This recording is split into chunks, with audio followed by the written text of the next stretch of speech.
নমস্কাৰ। আজি মোৰ মায়ে মাছ বনাইছে বেঙেনাৰ লগত। মছলাখিনি আগতে ভাজি লৈছে, বেঙেনাও আগতে ভাজি লৈছে। চাওক কিমান ধুনীয়া হৈছে।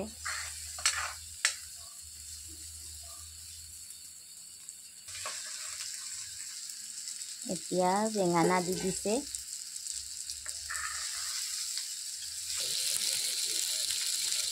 মছলাখিনি বেঙেনাৰ লগত ভালদৰে লাগিছে, ভাল লাগিছে। এতিয়া পানী দি দিছে।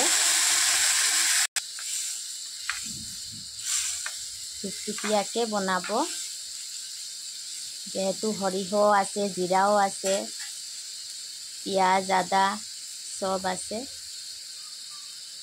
এতিয়া উতলি অহাৰ পাছত মাছ দি দিব। এইটো খাবলৈ বহুত টেষ্ট।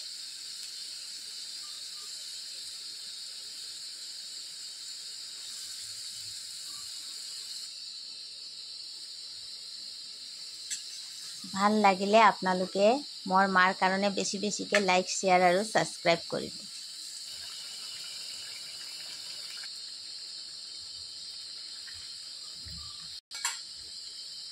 মোৰ মায়ে আকৌ বেলেগ ৰেচিপি লৈ আপোনালোকৰ ওচৰত আহিব। নমস্কাৰ।